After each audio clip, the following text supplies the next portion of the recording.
podcast, sponsored by Total Sports Enterprises, part of the DK Pittsburgh Sports Podcast Network. I'm your host, Stryker, and today we're talking about the draft. And most importantly, I know I've talked about some players. I talked about Kenny Pickett and that in the past. But now we're going to talk about who do we think is the Steelers' biggest steal of this draft. Obviously, this felt like a hometown Yinzers draft. It's like, we got our guy from Pittsburgh. We got a Pickens and a Pickett for our picks for the first two picks of the draft. So that picked up nicely. And then we end up picking up Connor Heyward, brother of Cameron Heyward. So now we have our fourth set of brothers on the team to go with the Edmonds brothers, to go with the Watt brothers, and to go with the Davis brothers. So that's really, really fun for a family organization to bring on a brother.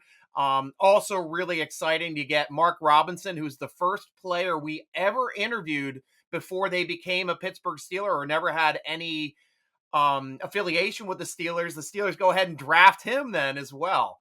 So that was really interesting. And then, of course, follow up with the quarterback out of San Diego State, Chris Oladokun. So we'll get to talking about these now. To tell you the truth, that Kenny Pickens pick, great pick. Obviously he was the top guy in the draft for the Steelers. There's no question about that because all five quarterbacks were available. And Kenny was the guy, not Malik Willis like a lot of us thought. So there's never going to be that inkling in the back of the mind that, Steelers had to go and make sure they drafted their quarterback because somebody jumped up ahead of them and drafted Malik Willis. That was not the case this year, guys. We had every single quarterback to pick from. We picked the best quarterback in the draft, or at least the first quarterback off of the board. At number 20, when does that ever happen? That the first quarterback comes off the board at number 20? This was the year it had to happen for the Steelers because Steelers are always drafting in the top half. So they always you have to wait at least 20 picks before they're starting to draft because they're used to making the playoffs. They're used to having a winning record or at least not having a losing record under the Mike Tomlin era, and to still pick up guys like Cam Heyward, like TJ Watt. We redo that Watt draft again. He's number one. He's number one off of the board every year. The guy is absolutely insane on defense. And then, of course, picking up Minka Fitzpatrick helps as well. But let's talk about some of the other picks. Now, George Pickens, to me, great size speed ratio guy, like 6'4", 200 pounds, runs a 4.4 40. That in itself are some really, really nice aspects to be like, yeah, this guy could be a steal of the draft. Except he's lacked the production. He's got 90 receptions, 1,347 yards, and 14 career touchdowns. We drafted him strictly on his size-speed ratio, not his offensive production, because he was hurt most of last year, came on late, obviously came back to play in the playoffs as well. So that speaks a lot to that guy's toughness. And a big reason why we drafted Pickens. Also a big reason why we drafted him is his ability to block. He is slobber knocking guys at the line of scrimmage. Steelers love blocking wide receivers. Chase Claypool, case in point as well. And Deontay Johnson does a fairly good job as well. All of them better blockers than Eric Ebron, who's a tight end. All of them better blockers than a tight end that we had on our roster, who was essentially a wide receiver. And that was the only way he was used there at the end of his career, just because he was incapable of blocking. But, I'm not 100% sold on Pickens. Love his size speed, but we have a guy on the roster right now as well with Miles Boykin that we claimed off of waivers from the Ravens. Stole their wide receiver that they look to get rid of. To me, they're about the same guy. Pickens is a little younger, got a little bit more upside, but I really like Boykin's ability as well. So right there, I wouldn't say he's the steal of the draft. Kenny Pickett is not the steal of the draft as well because he came from the college and got promoted to pro in the same city. That's not really a steal. That's a promotion. And I love that article that one-page ad that he put out thanking Pitt for his 5 years of service there. And now he's here playing for the pros in the same town. There is going to be a ton of Pickett jerseys sold this year, all because of that connection. Just like when we got James Conner from the draft a couple years ago, and what a great story, high school, college, pro, all for the same team. Had a blow-up year last year with Arizona. Couldn't be happier for the guy, too, but what a great story there. But that's going to go and show Pickett's going to sell some jerseys this year. Then we pick up DeMarvin Leal. Big defensive end out of Texas A&M, 6'4", 290.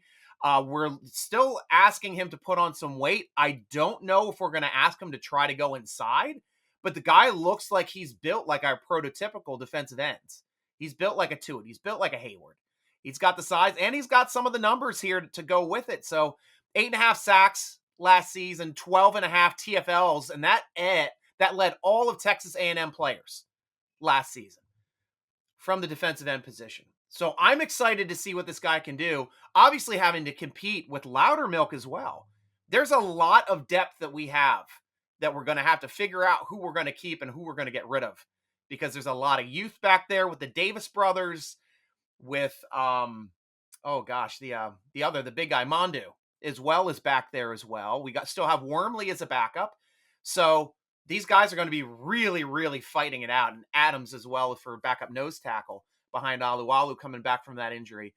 But to me, we're going to have to wait and see how he projects. Still think he's a good pickup. I thought this was a good defensive pick. Not necessarily a steal of the draft. But this next pick that I want to talk about, Calvin Austin, shorter guy, 6'9", 170. Or sorry, 5'9", 170 from Memphis. Big wide receiver.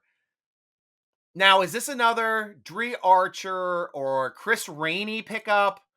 I hope to hell not, because this guy has durability, where the other guys, it really didn't seem like they were as durable.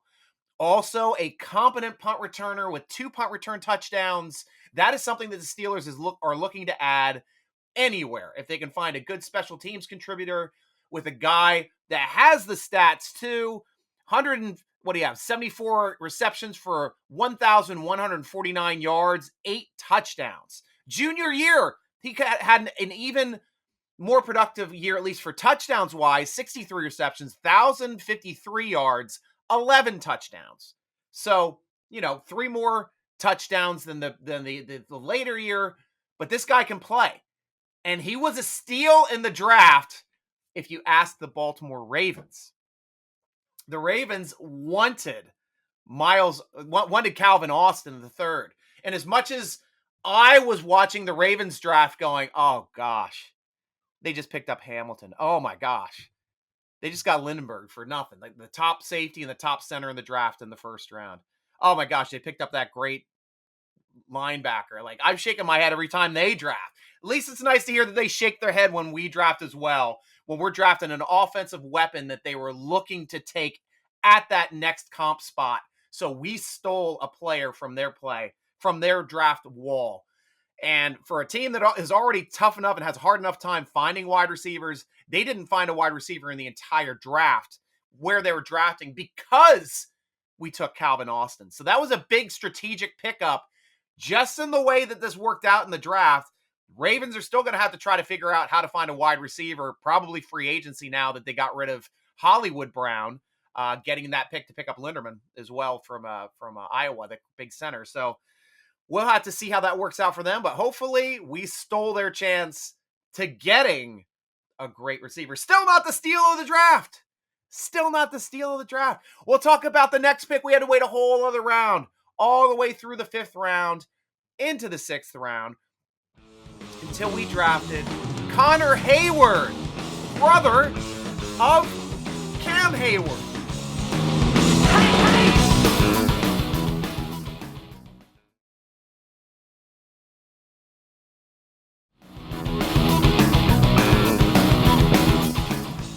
A lot of us were talking about maybe that was a little early to pick him. A lot of us were talking about maybe he'd go undrafted, and where else would he go but our team? But this is the only pick that I had in my mock draft that we hit on. Other than, because I even had the wrong quarterback. I had Ritter. But I did hit on Connor Heyward. He's just an athlete.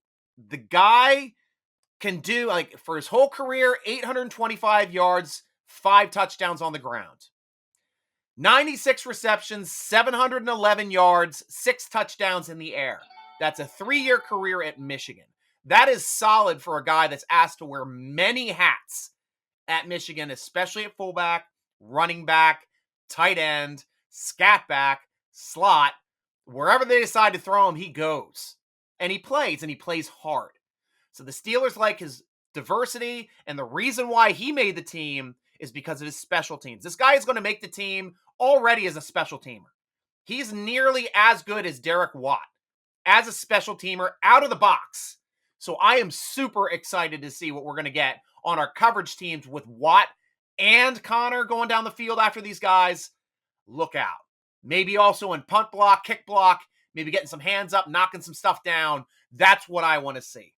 Tougher guys that are tougher to scheme against, and we make more plays in the third team aspect with special teams, because that can win or lose you games, definitely. Still not the steal of the draft, because I thought he was coming here anyway. But we also had Mark Robinson, the only guy we ever interviewed that was never had a connection to Pittsburgh or the Steelers. He was on a hush-hush trip when he was visiting the Steelers. We weren't allowed to talk about it, but we did talk about him and his college career. And you can go listen to that interview over at SteelerNation.com. Great guy, really athletic, 91 tackles, 5.5 tackles for a loss, and 3 inside and 3 sacks. So I think he's projecting to be an inside linebacker. I think he's going to be a good player. I'm looking forward to seeing what he can do on special teams as well. But it's going to be a fun way to figure out where these guys are going to fit coming in. But still not the steal of the draft. He was expected. He was expected to be part of this team. Chris Oladokun, quarterback out of San Diego State, in the 7th round. We took him in the 7th round because we thought we're not going to let him hit the open undrafted rookie free agency. We're going to grab our 4th quarterback now. It just means he's locked to the team. Might not like it as a strategic thing, guys, but it was the right pick to make sure we had our 4th quarterback that we wanted in camp, and we locked him in. Smart move. 3,164 passing yards, 25 touchdowns to 7 interceptions. Very, very respectable. And that also goes along with his 188 yards rushing and 2 touchdowns. Now, he had a year when he was the quarterback of Samford where he had 490 yards and 8 touchdowns on the ground. So this guy is a mobile option. This is one of those guys we were looking to talk about for picking up a mobile quarterback. Is this guy going to push off one of the other quarterbacks from the roster, or make this a situation where we have to try to trade one of our quarterbacks to try to get some draft picks for them before finalizing our roster at the end of the season? I don't know. But I do know he's on the roster now. Still not the steal, but we did steal him from undrafted rookie free agency, and he did not get the chance to compete with other teams to being able to play for someone else, but he's still in a good situation for a team that needs quarterbacks this season. We only have 1 returning quarterback on our roster now, and that is Rudolph. And still, he is not 100% definite to making this team. Now, we had our undrafted rookie free agent pickups. Jalen Warren, the running back out of Oklahoma State.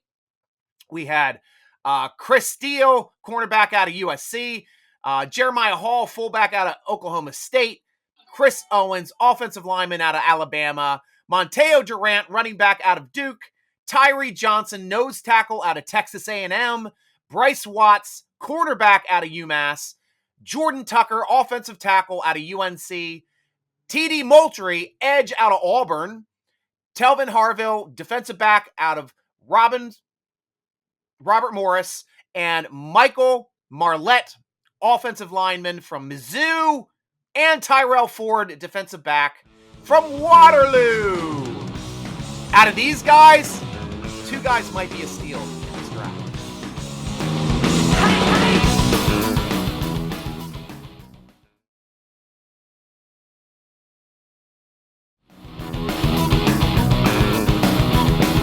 One of them the big boy out of Texas A&M, another Texas A&M guy that we go and grab after getting Leal already, getting his teammate Tyree Johnson at nose. This guy's got the ability to make the team. Big player, quick, space eater, athletic, taking up two guys at a time.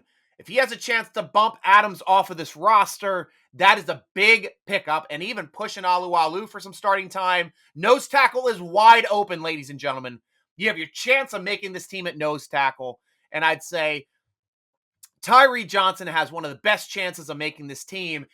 But my steal of the draft, Steeler Nation, is Monteo Durant. You don't go and pay a guy. The first time the Steelers have ever given a guy a big signing bonus from an undrafted rookie free agent perspective, they gave it to the Duke running back, Monteo Durant.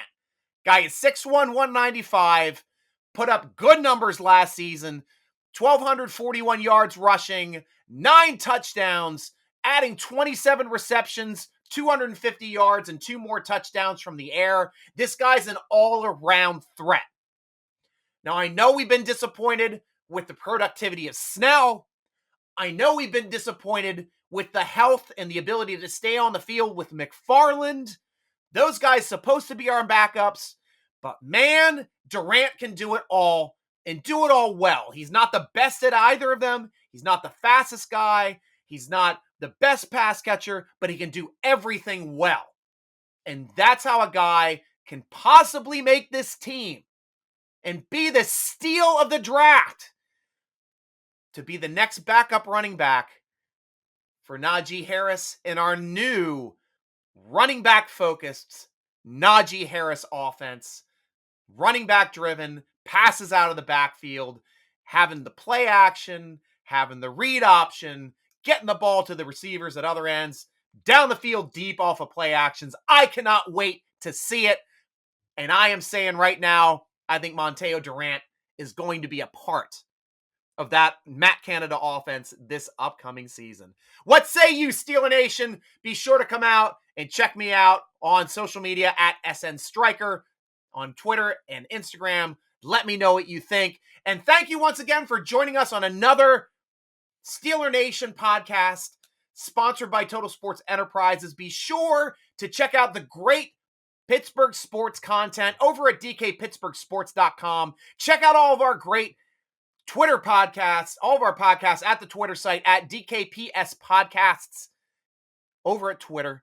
Read our great Pittsburgh Steeler-focused articles over at SteelerNation.com. Tweet us at SteelerNation. Instagram us at SteelerNation.com. Follow the Steeler Nation podcast on Twitter at _SN Podcast. And follow your host, Steeler Nation Stryker, at SN Stryker, Twitter, Instagram. Thank you for joining us once again for the Steeler Nation podcast, sponsored by Total Sports Enterprises, part of the DK Pittsburgh Sports Podcast Network. I'm your host, G. Stryker, rooting along with you as always. Go Steelers!